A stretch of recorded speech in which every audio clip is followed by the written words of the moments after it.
러시아가 우크라이나를 침공한 지 5주가 지나가고 있습니다. 이제는 모두 전쟁이 언제 끝날지 걱정과 궁금할 겁니다. 나토 사무총장은 현지 시간 6일에 우크라이나 전쟁이 수년간 이어질 수 있다고 말했습니다. 여러분도 대비해야 합니다. 지금부터 착실히 대비할 수 있도록 김석사가 종목을 선별했습니다. 지금 바로 구독과 좋아요 눌러두시고 함께 장기전에 대비하시길 바랍니다.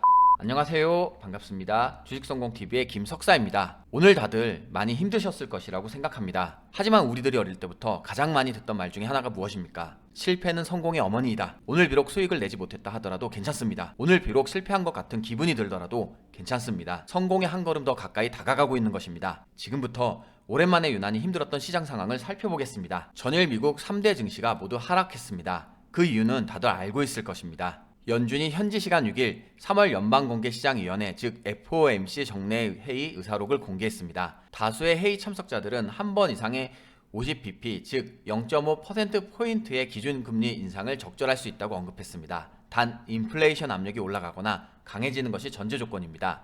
당장 3월 회의에서 50bp의 금리 인상이 시행될 수도 있었습니다. 하지만 러시아의 우크라이나 침공으로 불확실성이 커지며 25bp 즉 0.25%포인트 인상으로 결론났습니다. 사실 금리 인상은 모두가 예견했던 일이었습니다. 따라서 시장의 충격도 크다고 볼 수 없습니다. 하지만 과거보다 훨씬 더 빠른 속도의 양적 긴축은 시장에 영향을 줄 수 있습니다. 양적 긴축 연준 대차대조표 축소는 금리 인상과 함께 긴축 통화정책의 양대 수단입니다. 여기에 같은 날 옐런 미국 재무부 장관은 우크라이나 사태로 전 세계에 엄청난 경제적 영향이 있을 것이라고 경고까지 했습니다.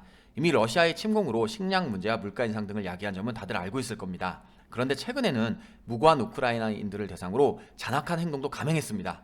규칙을 어기는 자에게는 제재가 당연합니다. 미국을 비롯한 주요 7개국, G7과 유럽연합 등 서방 국가들은 러시아에 대한 신규 투자 금지 등 추가 금융 제재를 발표했습니다. 이번 제재로 에너지 분야에 한정되었던 러시아에 대한 신규 투자 금지 조치가 전 분야로 확대되었습니다. 러시아 최대 국책은행인 스베르방크와 러시아 최대 민간은행인 알파뱅크는 금융 시스템에서 전면 차단됩니다. 이렇게 큰 악재가 연이어 시장에 영향을 주고 있습니다. 상황이 이렇다 보니 국내 증시 역시 글로벌 흐름에서 벗어나기는 힘들었습니다. 보시는 것처럼 3거래일의 하락세가 지난 10거래일의 상승세와 거의 동일합니다.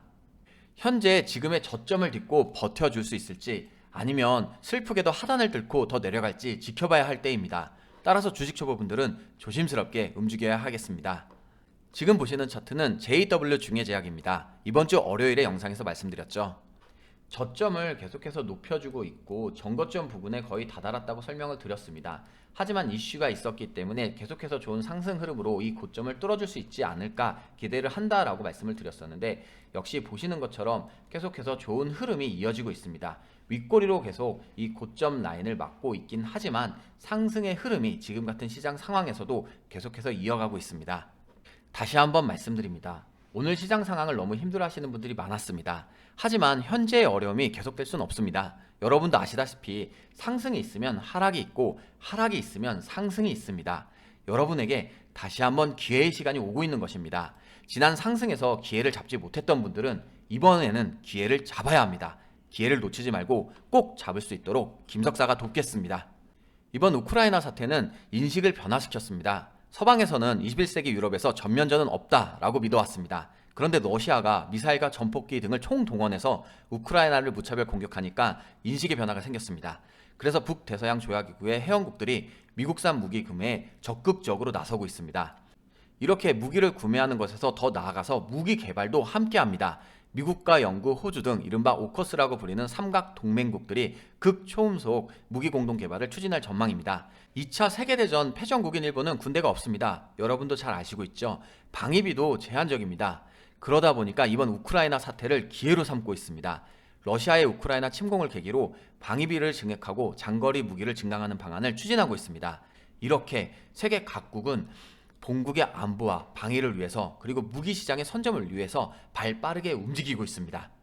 그런데 사실 우리나라는 항상 핵을 머리에 이고 있습니다. 그동안 북한은 핵개발 모라토리움을 선언하고 지키고 있었는데 올해 공식적으로 파기를 선언했습니다. 그리고 태양절을 앞두고 재개하려는 움직임이 포착되고 있습니다. 한미 정보당국은 북한이 7차 핵실험 움직임이 임박했다고 분석하고 있습니다. 그 시기는 4월 15일 김일성 주석 생일 110주년 전후가 될 것으로 보입니다. 그동안 북한은 주요 기념일을 맞아서 신형무기 공개 등 대외 무력 시위로 긴장감을 조성했었습니다.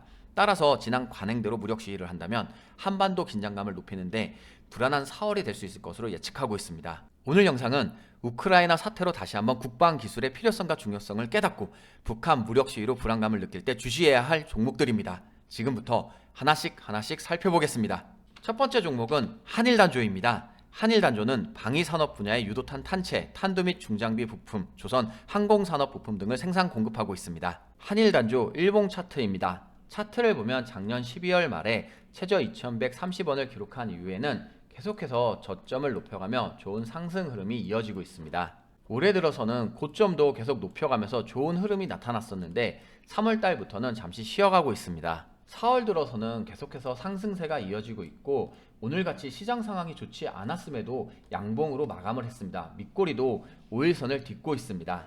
따라서 현재의 흐름이 계속해서 이어진다면 정고점이었던 3,600원까지도 좋은 흐름을 기대해 볼 수 있겠습니다. 하지만 보시는 것처럼 거래량이 다소 부족하다는 점은 주의가 필요하겠습니다. 다음 종목은 휴니드입니다. 휴니드는 방산 사업으로 전술통신 사업과 전술 시스템 사업을 영위하고 있습니다. 지난 3월 15일 휴니드가 제너럴 아토믹스 에어로노티컬 시스템즈와 항공전자 시스템 공급 계약을 체결했습니다.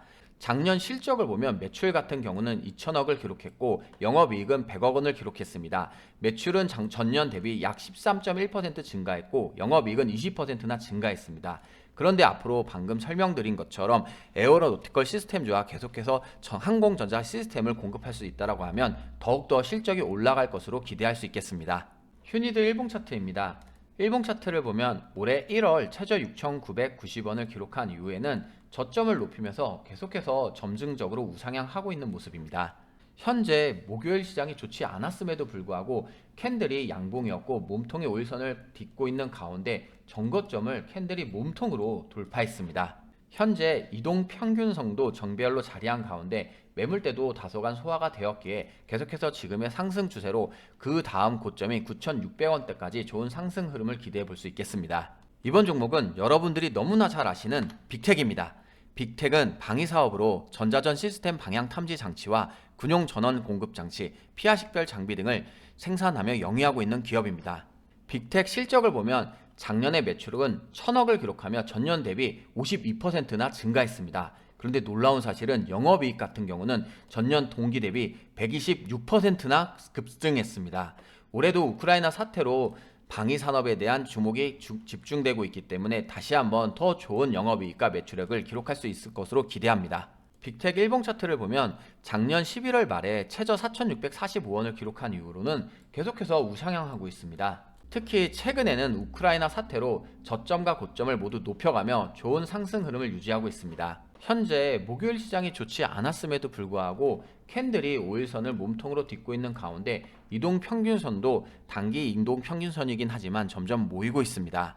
따라서 지금의 상승 흐름을 계속 유지할 수 있다면 지금의 정고점이 7,400원대를 다시 한번 넘어서며 고점을 높이고 저점을 낮추며 계속해서 우상향하는 모습이 나타날 수 있겠습니다. 작년 7월 이후로 계속해서 저항 라인으로 작용할 수 있는 7,400원대의 거의 윗꼬리로 맞았기 때문에 다시 한번 추세를 돌릴 수 있다는 점도 기억을 하셔야겠습니다.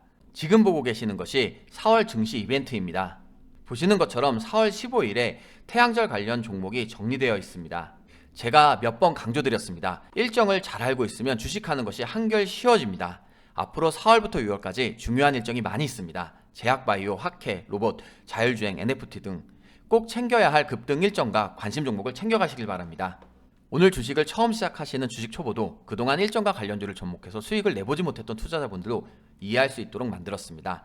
원하시는 모든 분들께서는 빠짐없이 자료를 제가 보내드리겠습니다. 설명드린 증시 일정과 급등 패턴 자료는 주식연구소 무료 어플을 통해서 제가 무료로 제공을 해드리고 있습니다.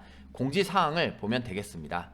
이미 4월 1일부터 순차적으로 무료로 발송을 하고 있습니다. 현재 쉽지 않은 상황은 분명합니다. 주식연구소 무료 어플에 오늘의 종목을 유심히 보시길 바랍니다. 제가 매일 올려드리는 추천주를 잘 확인해 보시면 도움받을 수 있습니다. 급등 포인트의 장점 브리핑과 뉴스를 확인하면서 그에 맞는 관련 종목도 모두 챙겨가시길 바랍니다. 주식연구소 무료 어플은 지금 보시는 주식성공TV 영상 소개글과 댓글 처음에 제가 링크를 걸어 두었습니다. 이 부분을 클릭하시면 편안하게 무료로 다운로드가 가능합니다. 다른 방법으로는 구글 플레이 스토어나 앱 스토어에서 검색창을 활용하셔서 이 앱의 설치를 클릭하시면 무료로 편안하게 다운로드가 가능합니다. 이번 주는 시장의 분위기가 바뀌면서 다시 한번 변화가 나타나고 있습니다. 하지만 변화를 느끼고 변화에 대응할 수 있다면 이 또한 이겨낼 수 있습니다. 내일은 앞선 저점을 딛고 다시 한번 반등하여 추가적인 상승 흐름이 이어졌으면 좋겠습니다. 상승 흐름 속에서 여러분께서 좋은 결과를 보시길 기원합니다. 오늘 하루도 너무나 수고 많았습니다. 고맙습니다.